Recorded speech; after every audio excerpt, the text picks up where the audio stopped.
Today's reading is from Revelation chapter 21. Then I saw a new heaven and a new earth, for the first heaven and the first earth had passed away, and the sea was no more. And I saw the holy city, New Jerusalem, coming down out of heaven from God, prepared as a bride adorned for her husband. And I heard a loud voice from the throne saying, Behold, the dwelling place of God is with man. He will dwell with them, and they will be his people, and God himself will be with them as their God. He will wipe away every tear from their eyes, and death shall be no more. Neither shall there be mourning, nor crying, nor pain any more, for the former things have passed away. And he who was seated on the throne said, Behold, I am making all things new. Also he said, Write this down, for these words are trustworthy and true. And he said to me, It is done. I am the Alpha and the Omega, the beginning and the end. To the thirsty I will give from the spring of water of life without payment. The one who conquers will have this heritage, and I will be his God, and he will be my son. But as for the cowardly, the faithless, the detestable, as for murderers, the sexually immoral, sorcerers, idolaters, and all liars, their portion will be in the lake that burns with fire and sulfur, which is the second death. Then came one of the 7 angels who had the 7 bowls full of the 7 last plagues, and spoke to me, saying, Come, I will show you the bride, the wife of the Lamb. And he carried me away in the Spirit to a great high mountain, and showed me the holy city Jerusalem coming down out of heaven from God, having the glory of God, its radiance like a most rare jewel, like a jasper, clear as crystal. It had a great high wall with 12 gates, and at the gates 12 angels, and on the gates the names of the 12 tribes of the sons of Israel were inscribed. On the east 3 gates, on the north 3 gates, on the south 3 gates, and on the west 3 gates.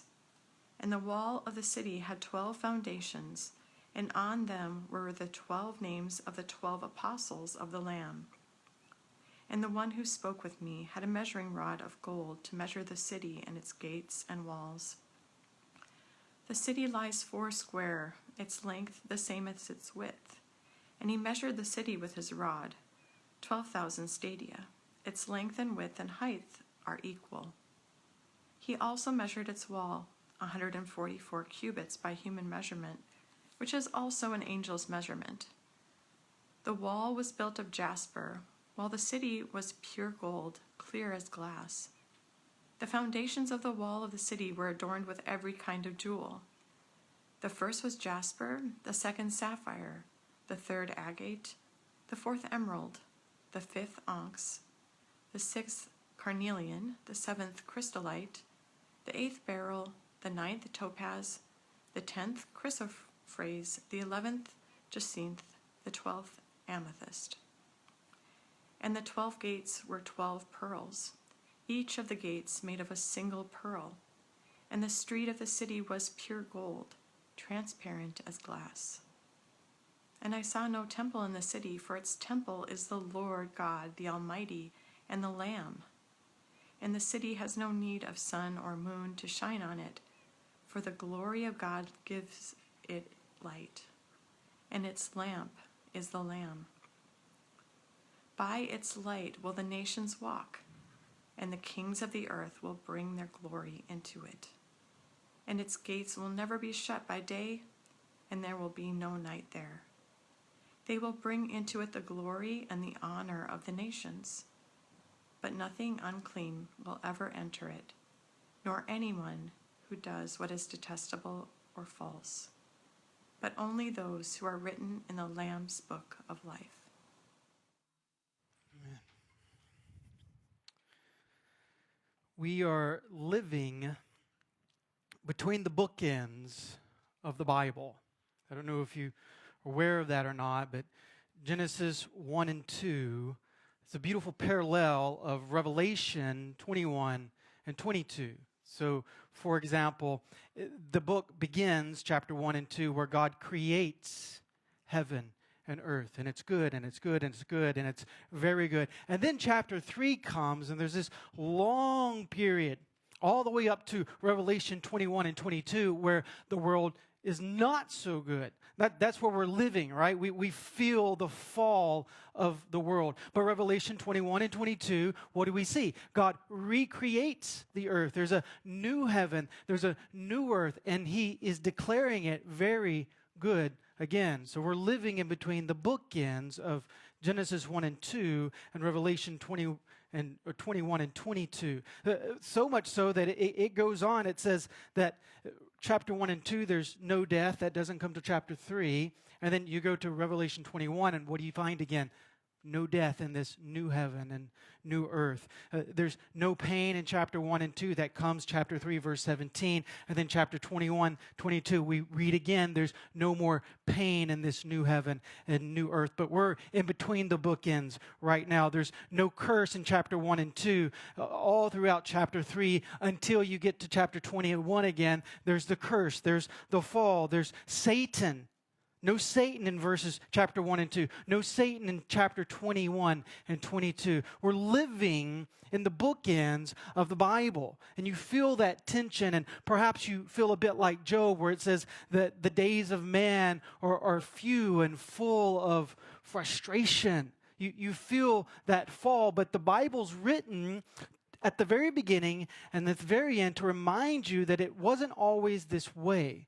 The world hasn't always been fallen. The frustration that you experience every single day wasn't the way it was when God originally created this world, and it's not going to be the way it is when Christ comes back, the dead are raised, and those who believe in him live forever in a new heaven and new earth that's much like the very, very beginning before the fall. And so we come to our end of the series on the Apostles' Creed, and it's a really important one, that we believe in the resurrection of the body, that we believe in the life everlasting.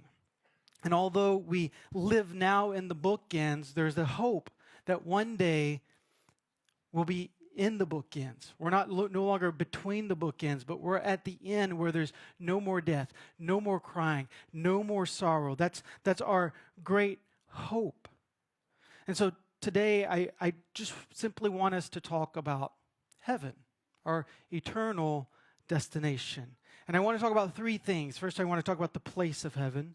Secondly, I want to talk about the people that are found in heaven. And then lastly, I want to talk about the purpose, the presence of God himself that's in heaven. So let's go ahead and look at the place of heaven. If you're an expat, I promise you've been asked this question at least a dozen times. Where are you from? Right?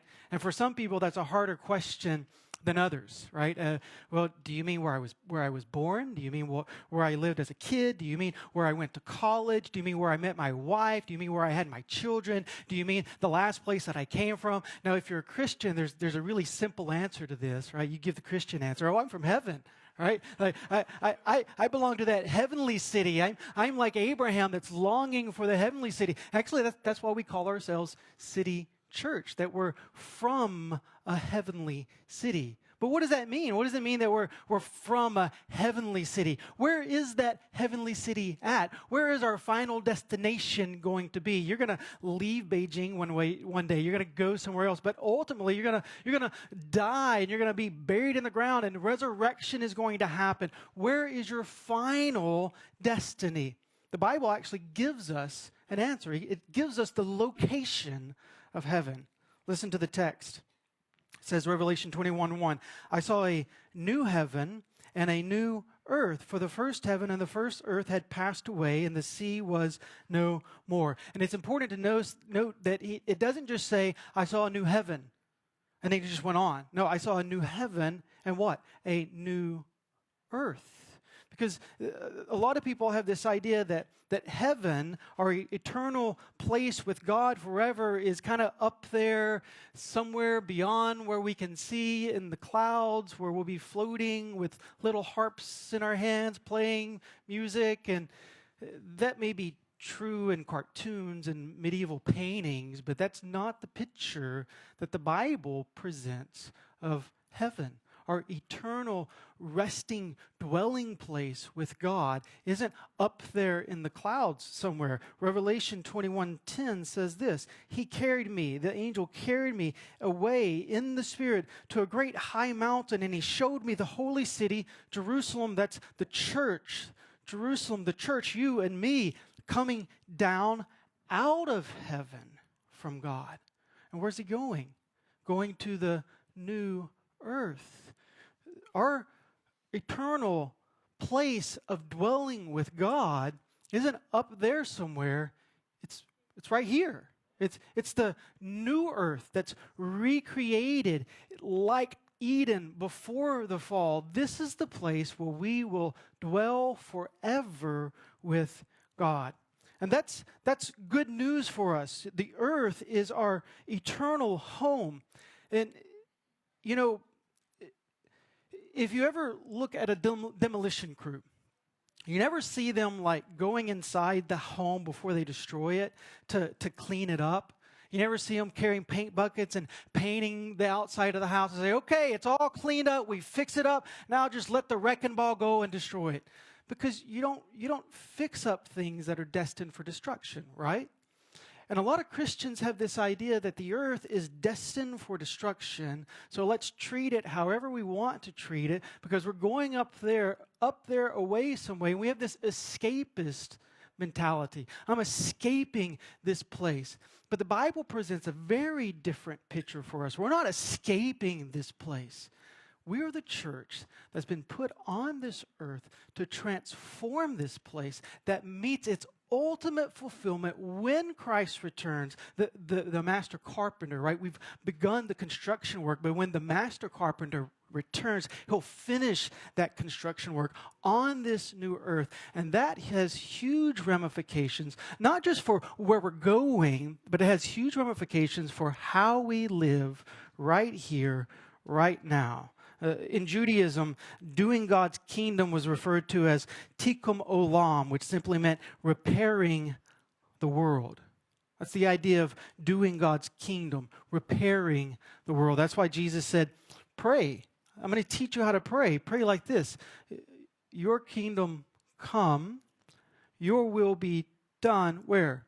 On earth, as it is in heaven. And when we get a vision that we are forever citizens on this earth, it changes how we live right here, right now on this earth, that we begin to steward the things that God has given us right here, because this is our eternal dwelling place. And look around, these are the eternal people that have been created in the image of God. So if you read Augustine in his great book, the large book, The City of God, he says this, that the city of God is a place where the inhabitants love people and walk on gold. But the city of earth is a place where the inhabitants love gold and walk on people. You feel that?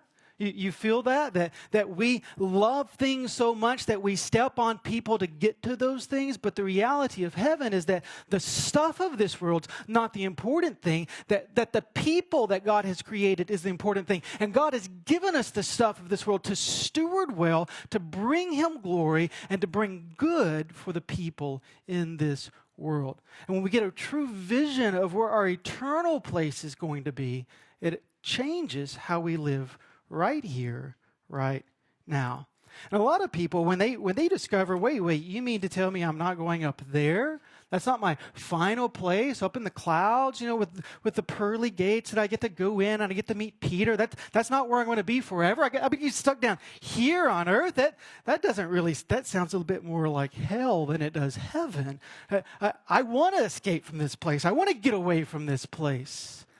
But you miss the point, because the point is, it's not the earth as it is now. It's much like it is now, but it's better. All the good things that you enjoy in life now, it's magnified. All the things that you enjoy, but there's like a deeper enjoyment in that. I love my friends. I love my fellowship, but I know I want to go deeper in that fellowship, and for some reason I can't go deeper.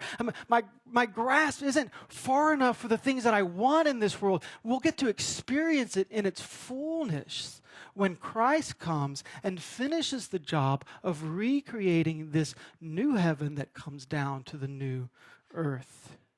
And Revelation captures that idea, that it's going to be good. It's going to be very good by saying in verse 1 that there's no more sea. And again, for some people, that's probably quite disappointing. I love sailing.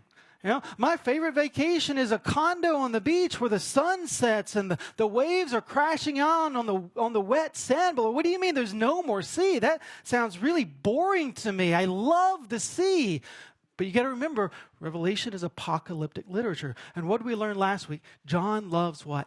Metaphors. He loves writing in symbols and visionary ways. And so when he says there's no more sea, what John is saying is there's no more sin in this new world. There's no more chaos in this new world. Remember in the very beginning where God created the world, but he's not created form yet, and he's not filled the void yet.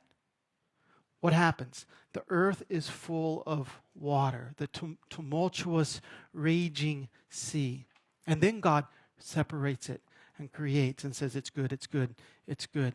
Or you go even later in Genesis, and when sin begins to fill up in man's heart and man's thoughts were continually on sin, what does God do? In judgment, he sends rain on the earth, and it covers the earth. Waters cover the earth. The sin judgment on sin covering the earth. Or even in Revelation, what do we find? We find Revelation 14, the blasphemous, evil beast. Where does he come from? He comes from the sea. And so the idea that John is presenting here, that there's no more sea, is a symbolic way of saying the craziness that you experience in this life is over.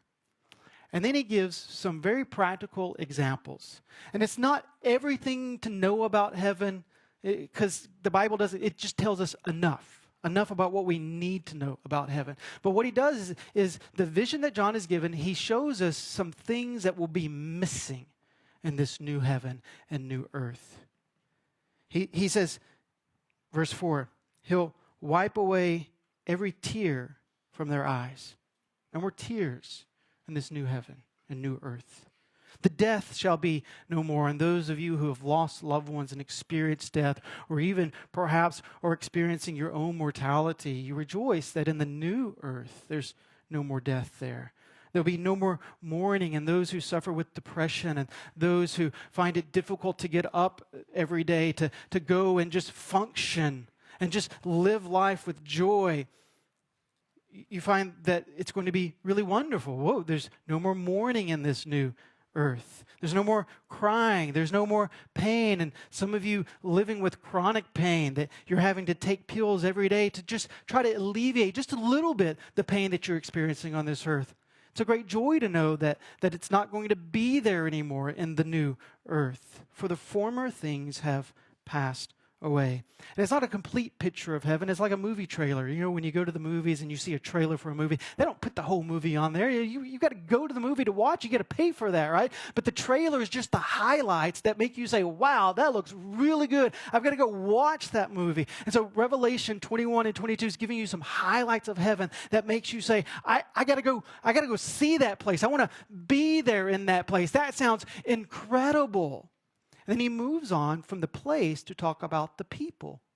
Listen to the text, Revelation 21:2. It says, and I saw the holy city, New Jerusalem. That's not a city. Remember, he's speaking in cryptic language here. That's the church. The church is New Jerusalem. And it's coming down out of heaven from God, prepared as a bride, adorned for her husband. So the text has created this longing in our heart for heaven, and it makes us ask the question, okay, I want to go there. I want to be that bride that's going to meet him forever and live forever on this new earth. So how do I become a part of that group?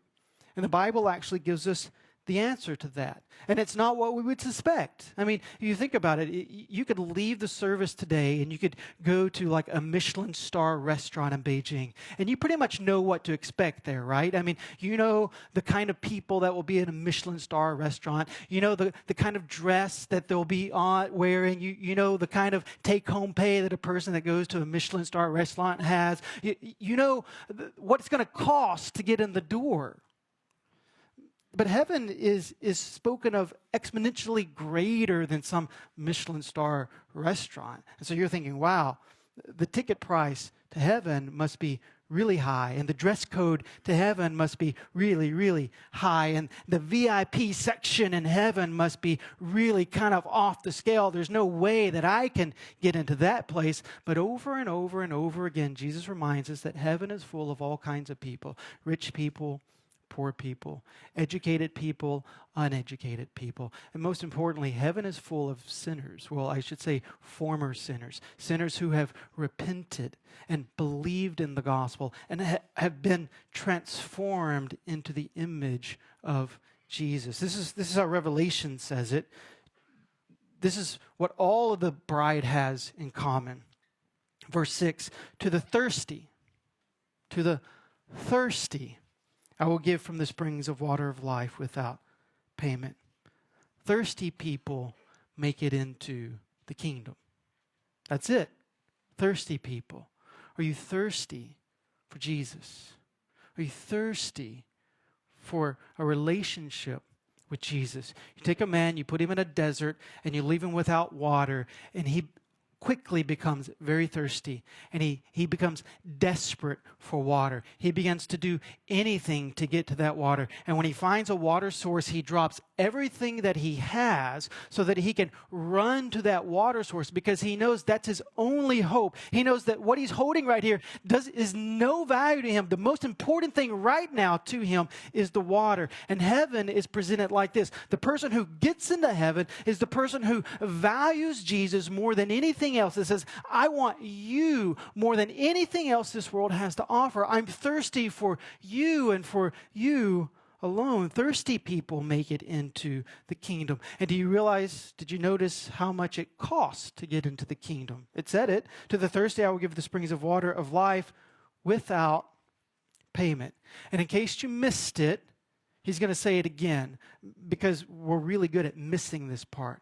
We're really good at wanting to work our way into heaven. We really are. We feel like we've got to do something. We've got to earn our way into it. It's not fair just to receive the gift of salvation that Jesus Christ does for us.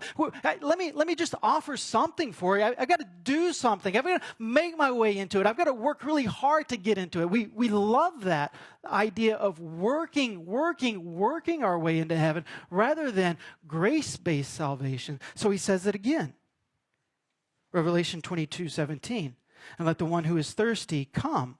Let the one who desires take the water of life without price. And by the way, this is a reference to Isaiah 55. You see, the idea of salvation by grace through faith isn't just a New Testament idea. It's a Bible idea. The idea of salvation not by works, but by the work of Jesus Christ, by you coming to him in faith, being thirsty for him, is an entire Bible idea. It's not just a New Testament idea. It's not just something that the church dreamed up. It's God's plan from the beginning that we come to God by grace through faith. So Isaiah 55 says, come, everyone who thirsts, come to the waters, and he who has no money, come, buy and eat. Come, buy wine and milk without money and without price. That's really weird language, right? Like, buy it without money, because the kingdom is costly. I mean, it's the most expensive entrance ticket you'll ever hold in your hand. It costs Jesus his own life, but it doesn't cost you anything. It costs Jesus everything. And the way that you receive that is simply by saying, I believe that you're the Son of God, and I believe that you died for my sins, and I repent of that. I drop everything else, and I'm living now, not for myself, not for the things of this world, but I'm living for you and alone. All that's required of you is to be thirsty for him, to come to him in faith. And we see that there's all kinds of people in the kingdom. All kinds of people in the kingdom. I love that we prayed for Burundi just now, and we talked about the warring factions that are going on in Burundi, and not just Burundi, the warring factions that are going on around the world, because the picture in Revelation 21 and 22 is the people that get into the kingdom, the thirsty people, are people from every tongue, from every tribe, from every nation. Warring tribes in the kingdom. Revelation 21 verse 4, it says, by Jesus' light will the nations walk. And this is a throwback to Revelation chapter 7, where he says, every tongue, every tribe, every nation. The nations of the world. Isn't that a beautiful picture? I mean, the Samburu tribe and the Pokot tribe of Kenya that hate each other, that kill one another, that raid one another's villages. There's at least one representative of those warring tribes in unity around the throne because of the blood of Jesus. It's a beautiful picture of the new heaven that comes down to the new earth and transforms God's people who are thirsty for Jesus. The Chinese woman and the Japanese man that has deep hatred in their heart one toward another, that can't forgive one another for the offenses that were gone against them. In the kingdom of heaven, what do we see? We see those two enemies, hatred dissolved in the light of Jesus, centered, unified around the blood of Jesus. The black man in America, the white man in America, the black man in South Africa, the white man in South Africa, from apartheid, from Jim Crow laws, from slavery. In the kingdom, they are unified around the blood of Jesus. And there's no more division. And so we read, what do we read? This beautiful picture, Revelation 22, 1 and 2. It is a picture of this Old Testament passage that says there's a river flowing from a temple. But in Revelation 22, it's not the temple. It's flowing from the throne. It's flowing from God himself. And the river is running through New Jerusalem. That's us, the river of the Holy Spirit, running through the church. And it says on either side of the river is the tree of life.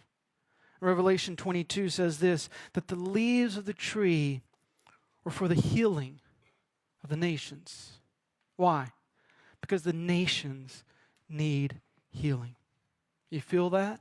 Do you feel the warring, dissension, hatred, anger that's going on in the world, in your nation, in your community, in your own heart? The hope is found in the river of the Holy Spirit and the blood of Jesus that transforms us. And that's not just a future hope, right? Heaven, the image of heaven is meant to transform us here and now, that we're to be living in that reality, that we're allowed the Holy Spirit to do something in our hearts. And I just want to say this, I think laws are good.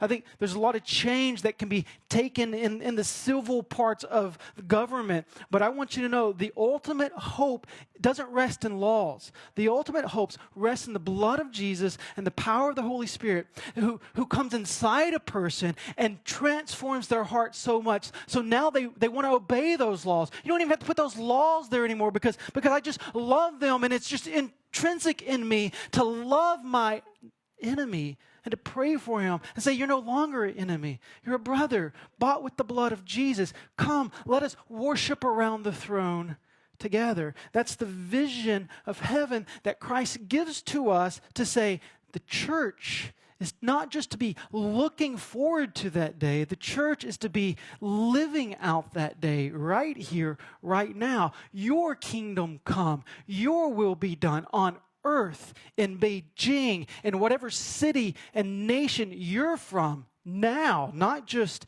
in some future time period. Sure, it will reach its consummation there, but it can begin that repair work right here, right now. And of course, we've got to continue past the place of heaven and past the people of heaven to talk about the real purpose of heaven, which is simply this: God dwelling with man forever. It's the purpose of heaven. The purpose of heaven, the great joy of heaven, isn't family reunions. I mean, it's not.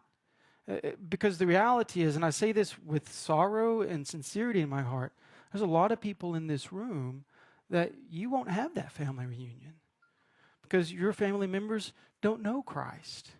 But heaven won't be less heaven to you. Because heaven isn't heaven because of the people in heaven. Heaven's heaven because of who the people are centered around. The throne of God the Father, God the Son, God the Holy Spirit. And the point of heaven is that God himself will come and live with us forever. The last 2 chapters of Revelation are so God-centered. Do you notice that? Heaven coming where? From God.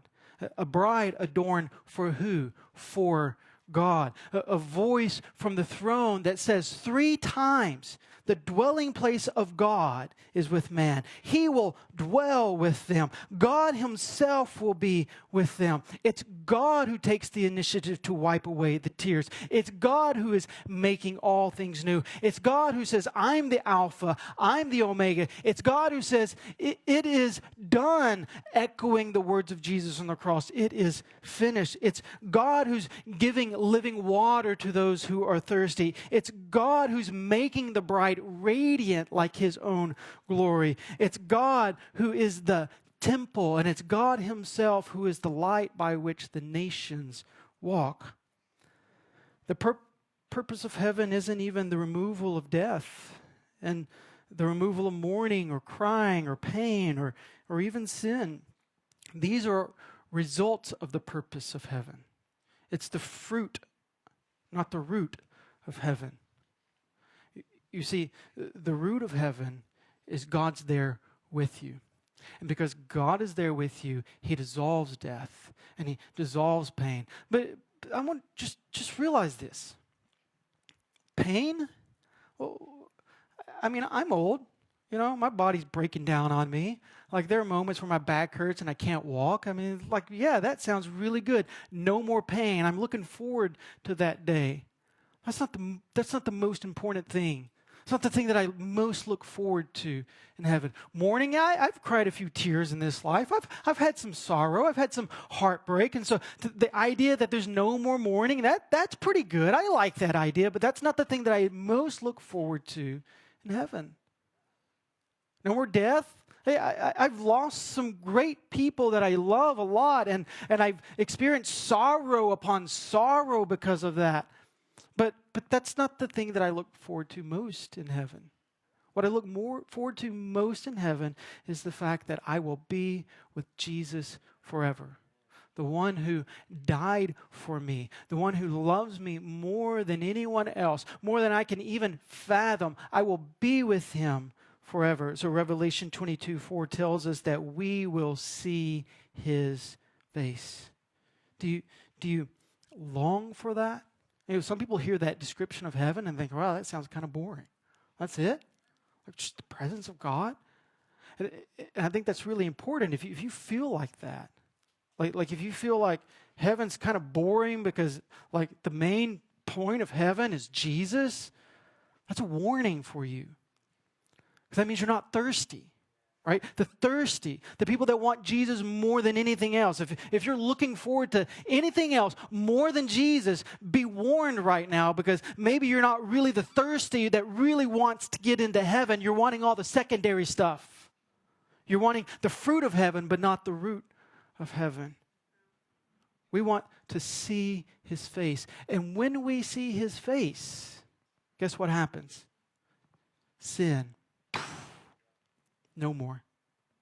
That's the reason there's no sin in heaven, because we see the face of Jesus. And as we behold the beauty and the glory of Jesus, my sin will run in shame and hide forever from Jesus. Oh, isn't that a glorious thought to consider? I mean, no more jealousy. I long for the day. I'm tired of fighting sin, right? No more ungodly anger, no more lustful eye. I mean, sin gone forever. Wow, I want that reality. And that will become reality when I see Jesus face to face. 2 Corinthians 3:18. And we all with unveiled faces beholding the glory of the Lord are being transformed. Beholding the glory of the Lord are being transformed from one degree of glory to another. How are we being transformed? How is sin being removed from us and we're being sanctified? By beholding the beauty of Jesus. He will transform our lowly bodies to become like Him. And I want you to realize that's not just a future reality. That's a present reality. That's not just something I hope for in the future, but now I get to behold His beauty. And as I behold His beauty, I become like Him. But one day I will be in His literal presence and it will be gone forever. 1 Corinthians 3 says the same thing. Beloved, we are God's children now, and what we will be has not yet been appeared. But we know that when He appears, when we see Him, what? We shall be like Him, because we shall see Him as He is. The Bible's clear. When we behold the glory and the beauty of Jesus, He transforms us. He removes our sin. And again, I want you to realize this isn't just some future hope, but there's present implications to the future hope that we're going to be with Him forever. So 1 John 3:3 continues. And everyone who thus hopes in Him, that future hope, if you're hoping in Him presently, He purifies Himself as He is pure. The hope of heaven transforms us right here, right now. It's not just, I'm going to be like Him in the future one day. No, I'm becoming like Him right now because I am beholding Him and I'm looking forward to that one day. It's the future day that creates within us a spirit of anticipation that radically transforms how we live now. Let me give you an example. When is Christmas? December 25th? Wrong.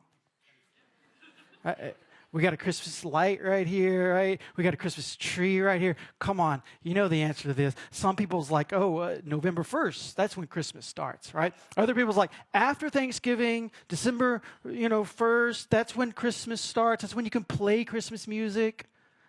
I mean, sure, the day of Christmas, right, is December 25th, but you don't just play Christmas music on December 25th.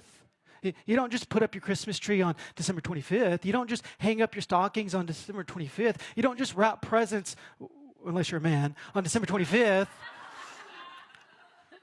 The point is, it's the anticipation of that great day that creates a spirit of Christmas in us, that anticipates it, and we celebrate until it's consummated on Christmas Day.